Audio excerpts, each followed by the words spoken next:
BNP chairperson, তিনি শারীরিক অসুস্থতার কারণে উন্নত চিকিৎসার জন্য দেশের বাইরে যাচ্ছেন। এই জানুয়ারি মাসের প্রথম সপ্তাহে অর্থাৎ চলতি সপ্তাহেই তিনি দেশের বাইরে যাবেন বলে দিনক্ষণ ঠিক হয়েছে। এরই মধ্যে গতকাল বৃহস্পতিবার সেনাপ্রধান জেনারেল ওয়াকারুজ্জামান তার স্ত্রী সহ খালেদা জিয়ার সঙ্গে দেখা করেছেন। খালেদা জিয়ার গুলশানের বাসভবন ফিরোজায় এই সাক্ষাৎটি হয়েছে। এই সাক্ষাৎ নিয়ে মূলত আমরা কথা বলবো। আমার সঙ্গে আছেন ইন্ডিপেন্ডেন্ট ডিজিটালের প্রধান বার্তা সম্পাদক তানভীর সোহেল, আমি সঙ্গে আছি তানভীর। যেটা বলছিলাম যে সেনাপ্রধান গতকালকে খালেদা জিয়ার সঙ্গে দেখা করেছেন ফিরোজায়, তো হঠাৎ কেন সেনাপ্রধান খালেদা জিয়ার সঙ্গে দেখা করেছেন? এটি কিন্তু বেশ ইন্টারেস্টিং এবং খুব ভাবে যদি বলতে হয় যে বিএনপি চেয়ারপারসন আপনি জানেন যে আপনি নিজেই বলছিলেন বিদেশে চিকিৎসার জন্য যাচ্ছেন, তার অনেক দিন ধরেই তার এই ট্রিটমেন্টটা আসলে জরুরি ছিল এবং একটি বড় চিকিৎসক দল নিয়েই কিন্তু তিনি যাচ্ছেন, প্রায় 16 জন সদস্য সহ যাচ্ছেন। তো সেই সময় সেনাপ্রধান হয়তো তার সঙ্গে দেখা করছেন, সৌজন্য সাক্ষাৎ করেছেন বলা হচ্ছে, এবং বলা হচ্ছে যে তিনি তার স্বাস্থ্যের খোঁজখবর নিয়েছেন, তিনি সেখানে প্রার্থনা করেছেন যেন তিনি সুস্থ হয়ে দেশে ফিরে আসেন। এই বিষয়গুলো কিন্তু সেখানে আছেন এবং তিনি তার স্ত্রীকে নিয়ে গিয়েছিলেন এবং স্বাভাবিকভাবে একটি পারিবারিক আবহ সেখানে কিন্তু মনে হচ্ছে যে, কারণ পলিটিক্যাল কোনো নেতারা কিন্তু সেভাবে সেখানে ছিলেন না। ফলে সেনাপ্রধান আমরা স্বাভাবিকভাবে যদি সাদা চোখে দেখি তাহলে এটি অত্যন্ত একটি সৌজন্য সাক্ষাৎ, এবং সেই সাক্ষাতের জন্য তিনি সেখানে যান এবং তার সঙ্গে কথা বলেন, এবং আমার মনে হয় যে তিনি তার স্বাস্থ্য এবং তিনি সুস্থ এটাই তিনি চেয়েছেন। সেজন্য তানভীর, আপনি দীর্ঘদিন ধরে সাংবাদিকতার সঙ্গে আছেন, আপনি কি এর আগে কখনো দেখেছেন কিনা যে কোনো রাজনৈতিক দলের প্রধানের সঙ্গে রাজনৈতিক নেতাকে দেখেছেন সেনাপ্রধান ঠিক তার বাসভবনে গিয়ে দেখা করেছেন? পাশাপাশি এই যে দেখা করলেন, এই দেখা করাটা আসলে কি বার্তা? হ্যাঁ, এখানে এটা খুবই ইম্পর্টেন্ট একটা বিষয় যে আসলে এরকম হয়েছে কিনা। একটা জিনিস হচ্ছে, আপনি জানেন যে এই ধরনের পরিস্থিতি আমরা 2007-8 দেখেছি, এবং বর্তমান বাংলাদেশের যে রাজনৈতিক পরিস্থিতি, এবং পাশাপাশি এখন আবার আমরা এটি দেখছি 2024 সালে এসে, যেটি শেখ হাসিনার পতনের মধ্যে দিয়ে মূলত এই পরিস্থিতি তৈরি হয়েছে। তো এই দুটো পরিস্থিতিকে যদি আমরা কম্পেয়ার করি তাহলে সেনাপ্রধানদের এভাবে কোনো রাজনৈতিক নেতার বাসভবনে যাওয়া এবং তার সঙ্গে সেরকম একটা ক্রিটিক্যাল সময়ে দেখা করা বা কথা বলার এমন নজির কিন্তু আসলে সেভাবে দেখা যায়নি। হয়তো তিনি তার কোনো দূত পাঠিয়েছেন, তারা কথা বলেছেন, মধ্যস্থতা করেছেন, সেটা একটা গুরুত্বপূর্ণ ব্যাপার। কারণ হচ্ছে আপনি জানেন যে 7-8 এবং এই সময়ের যে পরিস্থিতিটা, এই পরিস্থিতি যদি একটি আমরা বলছি অন্তর্বর্তী সরকার এখানে ক্ষমতায় আসতে, বিশেষ করে যদি আমরা 7-8-এর কথা বলি, তখন কিন্তু সুস্পষ্ট বলা হতো যে সেনা সমর্থিত তত্ত্বাবধায়ক সরকার। কিন্তু এবার কিন্তু সেই কথাটা বলা হচ্ছে না, বলা হচ্ছে যে একটি অভ্যুত্থান বা বিপ্লবের পর একটি অন্তর্বর্তী সরকার গঠিত হয়েছে, এবং সেখানে কিন্তু সেনাবাহিনী যে সরাসরি কোনো ভূমিকার কথা বলা হয় তা কিন্তু আসলে না, বা সেনা সমর্থিত সরকার তাও কিন্তু বলা হলো। তো কিন্তু এটা তো ঠিক যে সেনাবাহিনী এই সরকারের একটা বড় সাপোর্ট করছে, এবং এই সরকারের যে একটা অন্যতম দায়িত্ব, অনেকগুলো দায়িত্বের মধ্যে অন্যতম যে দায়িত্ব সংস্কার, নির্বাচন, সেই দায়িত্বগুলো কিন্তু সেনাবাহিনী আছে বিদায় তারা হয়তো এখনো ঠিকঠাক মতো করতে পারছে।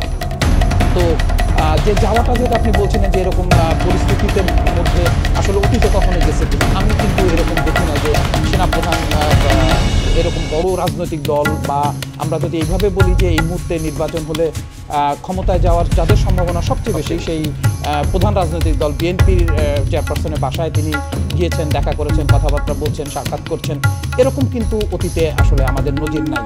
আর দ্বিতীয় যে প্রসঙ্গটা আপনি বলছেন যে আসলে কি এটা বার্তা দেয়, আমরা যেটা শুরুতে বলছিলাম, বা বিএনপি থেকে বলা হচ্ছে যে তিনি একটা সৌজন্য সাক্ষাৎ করেছেন, তিনি তার স্বাস্থ্যের খোঁজখবর নিয়েছেন, এটি তো খুব স্বাভাবিক ব্যাপার, তিনি তার স্ত্রী সহই গিয়েছেন, অর্থাৎ তার সঙ্গে দেখা করতে গিয়েছেন। কিন্তু এটি কিন্তু আসলে বড় বার্তা দেয়, কারণ সব কিছু কিন্তু আপনার যে মুখে আলোচনা হতে হবে, সেখানে পলিটিক্যাল আলোচনা হতে হবে, কথাবার্তা বলতে হবে, বিষয়টা কিন্তু এমন না।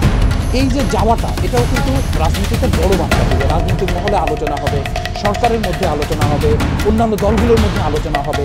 এর প্রধান আলোচনা আসবে যে তাহলে কি সেনাপ্রধান একটু বিএনপিকে বেশি গুরুত্ব দিচ্ছেন, বা তারা কি মনে করছেন যে বিএনপি তাহলে ক্ষমতায় আসছে ইলেকশনে, সেই জন্যই কি তিনি তার সঙ্গে দেখা করতে গেলেন। এই ধরনের প্রসঙ্গ কিন্তু রাজনীতিতে আলোচনা হবে।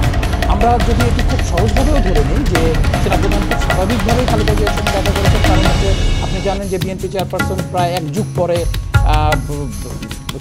সেনানিবাসে গিয়েছিলেন যে 21 নভেম্বর, যেটা সশস্ত্র বাহিনী দিবসের অনুষ্ঠানে গিয়েছিলেন, তাকে সেখানে খুব একটা ভালো সংবর্ধনা, উষ্ণ সংবর্ধনা দিয়েছিলেন।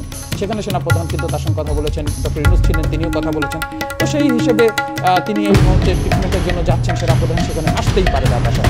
আসলে আশায় কিন্তু কোনো বাধাও নেই। বাংলাদেশের একজন সাবেক প্রধানমন্ত্রী, একজন বর্ষিয়ান রাজনীতিবিদ এবং বিভিন্ন আন্দোলন সংগ্রাম এবং অনেক মানে কি বলে, রাজনীতিতে যে আমরা যে বলি যে অগ্নিকুণ্ড পার হয়ে যে চলা, সেটা কিন্তু খালেদা জিয়ার অবদান কিন্তু বাংলাদেশের রাজনীতিতে একটা বিরাট জায়গা দিবে।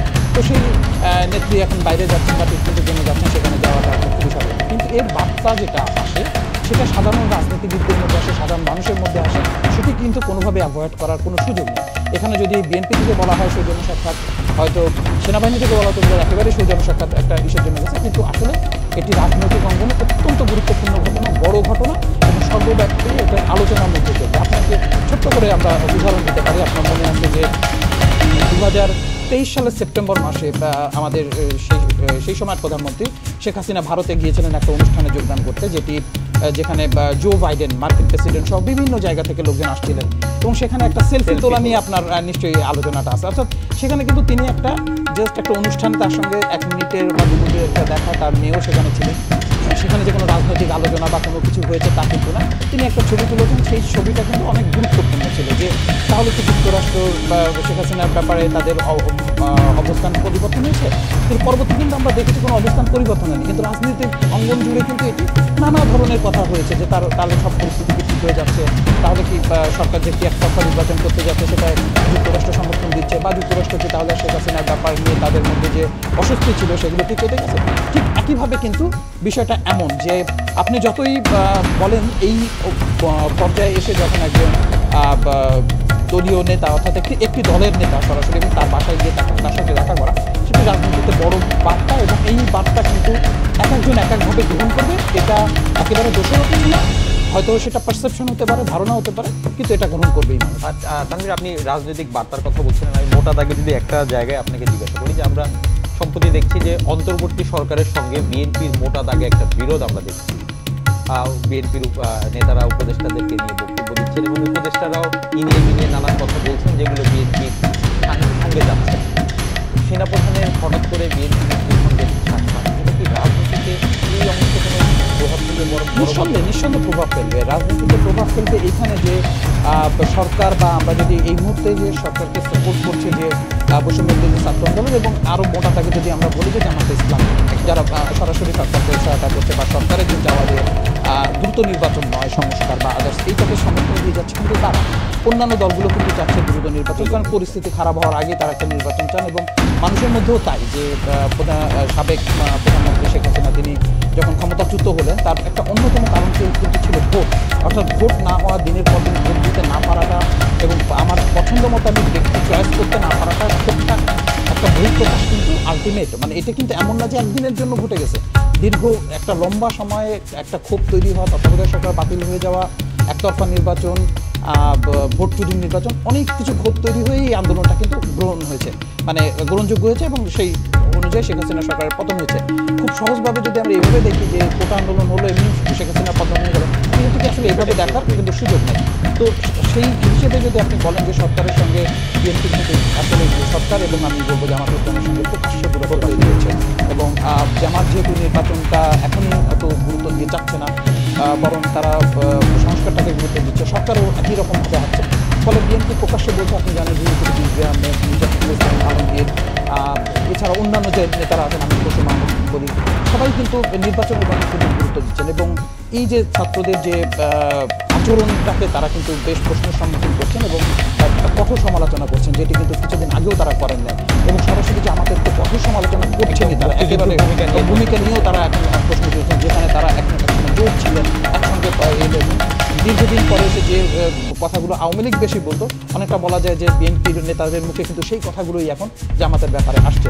ফলে এই রকম একটা পরিস্থিতির মধ্য দিয়ে যখন সেনাপ্রধান সেখানে গেলেন, দেখা করলেন, এবং আপনি যদি দেখেন যে সেনাপ্রধানের মনোভাব অতীতে যে সাক্ষাৎকারগুলো তিনি দিয়েছেন বা বিভিন্ন সময় যে কথা বলছেন, সেটা কিন্তু অত্যন্ত সুস্পষ্ট যে তিনি একটি নির্বাচন চান এবং তিনি চান যে যে রাষ্ট্রের যে সমস্যার সমাধান এটা রাজনৈতিক দলগুলোই করতে পারে, এবং তিনি বারবারই কিন্তু বলেছেন যে সেনাবাহিনীর ক্ষমতা নেওয়া এরকম কোনো ইন্টেনশন নাই। সেনাবাহিনী সম্ভব রাজনৈতিক দলগুলো নেবে, সেনাবাহিনীর পেশাদারত্বই রাখতে চায়। ফলে তার যে অবস্থান সেটা কিন্তু অত্যন্ত পরিষ্কার।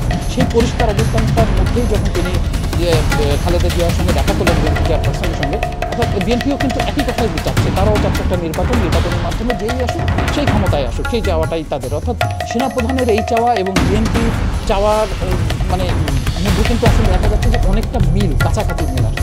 তো সেই একদম মিল আসার মধ্যে রাজনীতিতে যখন তারা দুজন একসঙ্গে দেখা করলেন, দীর্ঘ সময় আলাপ করলেন, সেখানে কিন্তু আসলে খুব গুরুত্ব বহন করে ব্যাপারটা, এবং রাজনীতিতে এর একটা প্রভাব কিন্তু লম্বা সময় ধরে থাকবে।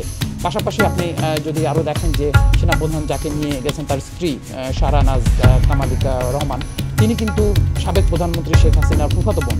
অর্থাৎ সাবেক যিনি সেনাপ্রধান ছিলেন মোস্তাফিজুর রহমান, জেনারেল মোস্তাফিজুর রহমান, তিনি কিন্তু শেখ হাসিনার ফুফা, তার মেয়ের হাজব্যান্ডই কিন্তু বর্তমান সেনাপ্রধান ওয়াকারুজ্জামান। তো তিনি কিন্তু এখানে কিন্তু তিনিও গিয়েছিলেন, এবং যদি ওইভাবে দেখবেন যে এটা নিয়ে আরও আলোচনা একসময় দাবি রাখবে যে তাহলে কি বিএনপি একই জিনিস চাচ্ছে, নির্বাচন চাচ্ছে, আওয়ামী লীগও চাচ্ছে একটা নির্বাচন, সুষ্ঠু নির্বাচন, এরকমভাবে সংস্কার বা এগুলোকে দীর্ঘায়িত করার পক্ষে কিন্তু যদিও আওয়ামী লীগ সিনে নাই, রাজনীতিতে নাই, কিন্তু তাদের অবস্থান কিন্তু প্রিয়। তাহলে এই যে সবার যে অবস্থানগুলো একই রকম, যে আমরা যদি বলি সব সেনাবাহিনীর অবস্থান একরকম, একই বিএনপি এবং আওয়ামী লীগের অবস্থান কিন্তু একই রকম হচ্ছে, পাশাপাশি বাম দলগুলো চাচ্ছে নির্বাচন। ফলে এক ধরনের সরাসরি না হলে একটা মতৈক্য কিন্তু এই সব সংগঠনগুলোর মধ্যে তৈরি হয়েছে নির্বাচন ইস্যুতে। ফলে এই সময়ে এসে যখন এবং এর মধ্যে অবশ্যই এই মুহূর্তে সবচেয়ে জনপ্রিয় দল আমরা যদি বলি ভোটের দিক থেকে গরিবগুলোতে দেখা যাচ্ছে, তাতেও কিন্তু বিএনপির অবস্থানই সবচেয়ে ভালো। তো স্বাভাবিকভাবে সেনাপ্রধানের এই সাক্ষাৎকার স্ত্রীসহ এবং সব কিছু মিলায় কিন্তু রাজনীতিতে নানা আলোচনা তৈরি করবে, এবং আমি নিশ্চিত করেই বলতে পারি যে এটা রাজনীতি এবং সরকারের কাছে বড় প্রভাব তৈরি করবে, এবং এই প্রভাবে যেটা তৈরি হবে সেই প্রভাব কিন্তু বাংলাদেশকে আসলে একটি নির্বাচনের দিকে নিয়ে যাবে বলে আমার মনে হয়। তানভীর, আপনি সেনা সমর্থিত তত্ত্বাবধায়ক সরকারের কথা বলছিলেন, সেই জায়গায় আমরা যদি দেখি 2007 সালে তত্ত্বাবধায়ক সরকার যখন আসে তখন খালেদা জিয়া এবং এবং সেখানে আলোচনায় ছিল -2 ফর্মুলা। এখন শেখ হাসিনা দেশে নেই, খালেদা জিয়া আবার দেশের বাইরে চলে যাচ্ছে, ঘুরে ফিরে আবার সেই 2007 সালের -2 ফর্মুলা নিয়ে আবার 2024-এর সে আলোচনা, এর মধ্যে সেনাপ্রধান এর সঙ্গে কোনো সম্পর্ক আছে? হ্যাঁ, সম্পর্ক তো অবশ্যই বললাম যে তিনি কিছুই না বলুক, তিনি যদি বলেন যে আমি তার সঙ্গে দেখা করতে গিয়েছিলাম, এর প্রত্যেকটা জিনিস ইম্প্যাক্ট করবে।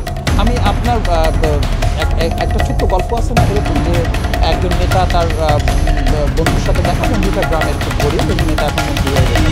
তো নেতার কাছে সে বন্ধু গেছে, বললো যে তোর জন্য একটা ব্যবস্থা করি, তুই এত গরিব মানুষ, তোকে অন্তত কিছু করি। তো নেতা কিন্তু কিছুই করেন নাই, তিনি কি করলেন, তাকে গাড়িতে করে নিয়ে যে গ্রামের যে মূল বাজার সেই বাজারে গেলেন, ঘাড়ে হাত দিয়ে তার বন্ধু যিনি অত্যন্ত দরিদ্র এলাকার, তার কোনো প্রভাব নাই, তার হাতে কিছু ঘাড়ে হাত দিয়ে ঘুরলেন, তার সঙ্গে চা খেলেন, তারপর তিনি চলে গেলেন। বন্ধু কিছু বুঝতে পারলো না যে ব্যাপারটা কি, কিরে তুই না বললি যে আমাকে, তো তোর তো সবচেয়ে বড় কাজ আমি করে দিয়েছি, যে তুই যে আমার বন্ধু, তোর সঙ্গে আমি এরকম যদি এখন তুই এলাকায় কীভাবে কী করবি না করবি এটা তোকে বুঝে নিতে হবে। তো ঠিক তেমনি যে এরকম একটা পরিস্থিতির মধ্যে যখন সেনাবাহিনী, হয়তো আপনি বলতে পারেন যে সেনাবাহিনী রাজনীতিতে নেয়, কিন্তু বাংলাদেশে সব কিছু কিন্তু সেনাবাহিনী কেন্দ্রিকই হচ্ছে এবং হবেও। সেনাবাহিনী কী করতে চায়, কী করবে না করবে, এটা নিয়ে মানুষের আগ্রহ বেশি। তো সেইখানে এসে যখন তিনি এখানে গেলেন, তার মানে তিনি আশ্বস্ত করলেন যে আমরা সেনাবাহিনী, আমরা রাজনৈতিক যে তিনি বরাবরই যে তিনি কথাটা বলে আসেন যে রাজনৈতিক দলগুলো সমাধান করতে পারবে, নির্বাচনের মাধ্যমে যে দল ক্ষমতায় হবে তারাই সমাধান করতে পারবে। তিনি সেই রাজনীতিবিদদের কাছে গেলেন, এবং যিনি সবচেয়ে এই মুহূর্তে সবচেয়ে বড় দলের নেতা, তার কাছেই তিনি তার সঙ্গে গেলেন। তো স্বাভাবিকভাবে তখন কিন্তু এটি অত্যন্ত পরিষ্কার হয়ে যাবে যে না, আসলে তারা রাজনীতিবিদদের কাছেই ফিরে যেতে চান। এরকম একটা অদ্ভুত ইন্টারিম গভর্নমেন্ট দিনের পর দিন চলুক, তারা সেটা চান না, বা অন্য কোনো পরিস্থিতি তৈরি হোক তারা চান না, বা অনেকে মনে করেন যে সেনাবাহিনী ক্ষমতা নেবে, সেটিও আসলে সেনাবাহিনী চায় না। এই বার্তা কিন্তু তিনি পরিষ্কার তার এই যাওয়ার মধ্যে দিয়েই বোঝা যায় যে রাজনীতিতে তিনি এই জায়গাটাকে একটা গুরুত্ব দিচ্ছেন। পাশাপাশি আপনি যেটা বললেন -2 কথা যেটা বললেন, হ্যাঁ নিঃসন্দেহে যে আলোচনা 7-8 তৈরি হয়েছিল, এবং এটি কিন্তু আপনি জানেন যে নভেম্বরের শুরুতে তখন কিন্তু মির্জা ফখরুল ইসলাম আলমগীরের কথা বলেছিলেন যে আবার একটি -2 এর দিকে যাচ্ছে কিনা। তো সেই প্রশ্নটা তিনি তুলেছিলেন, এবং আমি আপনাকে ঈশ্বর করি যে এই লাস্ট সোমবার, অর্থাৎ 30 তারিখ 30 ডিসেম্বর, অর্থাৎ 2024 সালের 30 ডিসেম্বর বিএনপির রাতে একটি বৈঠক হয়েছিল, বিএনপির স্থায়ী কমিটির বৈঠক। সেই বৈঠকে তারা ভ্রমণযুক্ত ছিলেন। তো সেখানে কিন্তু এই -2 এর ব্যাপারগুলো নিয়ে সুস্পষ্ট আলোচনা হয়েছে এবং তারা অত্যন্ত এভাবে বলতে চাচ্ছে -2 মানে নেতা -2 না, তারা এবার বলতে চাচ্ছে যে আওয়ামী লীগকে মাইনাস করে দেওয়ার পর সরকার এবং জামাত ইসলাম সহ আরও একটা বড় গোষ্ঠী বিএনপির ভেতরে যে আলোচনাটা, এই গোষ্ঠীটার এখন কি লক্ষ্য বিএনপিকে আউট করে দেওয়া। আপনারা কিন্তু এর আগেও জানেন যে যখন আওয়ামী লীগকে নিষিদ্ধ প্রশ্ন আসে তখন কিন্তু বিএনপি ওইটা বিরোধিতা করেছিল। তখনও কিন্তু প্রশ্ন উঠছিল যে একসময় কি আওয়ামী লীগের পর বিএনপিকে ধরা হবে কিনা। বিএনপি এখন মনে করছে যে আওয়ামী লীগকে সাইড করে দিয়ে এখন কি তাহলে বিএনপিকে ধরা হচ্ছে কিনা, এবং বিএনপি নিয়ে নানা ধরনের কথা হচ্ছে। বৈষম্য বিরোধীদের লাস্ট যে অনুষ্ঠানটা, যেখানে সার্জিস জামাত ইসলামের সম্মেলন থেকেই ওইখানে গেলেন এবং সেখানে কিছু ব্যানার আপনি দেখলেন যে যারা নির্বাচন চাইবে তাদেরকে তারা অন কাইন্ড অফ বলছে যে শত্রু গণশত্রু তাদের করতে হবে, যারা চাইবে, অর্থাৎ এখনই যারা নির্বাচন চায় তাদের। তো এই যে কাতারে ফেলে দেওয়া, তারা মনে করছে যে তাদের মাধ্যমে কি তাদের একটা মাইনাস করার চিন্তা হচ্ছে কিনা এবার বিএনপিকে আওয়ামী লীগের পরে সংঘবদ্ধভাবে।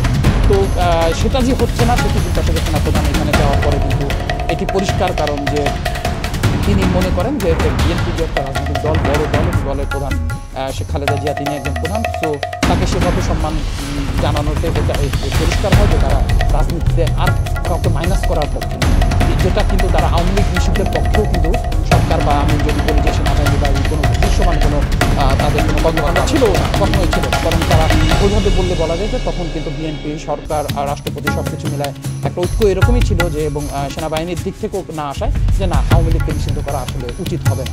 তো স্বাভাবিকভাবে যে বিএনপিও যে মাইনাস হচ্ছে না বা তিনি যদি দেশের বাইরে চলে যান ট্রিটমেন্টের জন্য, তার মানে যে বিএনপি শূন্য হয়ে গেল, তারেক দেশের বাইরে, তারেক রহমান দেশের বাইরে আছেন ভারপ্রাপ্ত চেয়ারম্যান, তার মানে যে বিষয়টি এমন না, এটি কিন্তু তিনি আসলে পরিষ্কার করলেন যে না আপনারা অনেক বড় নেতা, আপনারা রাজনীতির বাংলাদেশের জন্য নেতৃত্বের জন্য আপনাদের অত্যন্ত গুরুত্বপূর্ণ, সেটি কিন্তু আসলে তিনি পরিষ্কার করছেন। ফলে তার এই সফরটা ঘিরে আমরা যতই সৌজন্য সাক্ষাৎ করি বা এমনি তিনি দেখা করতে গেছেন, এটি নিয়ে রাজনৈতিক মহলে নানা আলোচনা হবে এবং এটি হওয়াটা খুবই স্বাভাবিক যখন সেনাপ্রধানের অবস্থান, নির্বাচন এবং একটি রাজনৈতিক সরকারের হাতে ক্ষমতা দেওয়া, পাশাপাশি বিএনপির অবস্থানও তাই। আমি যদি বলি যে পালিয়ে যাওয়া আওয়ামী লীগ, যদি বলি সে পালিয়ে যাওয়া আওয়ামী লীগের অবস্থানও কিন্তু তাই যে তারা দ্রুত নির্বাচন চায় এবং নির্বাচিত সরকারের হাতে ক্ষমতা চায়।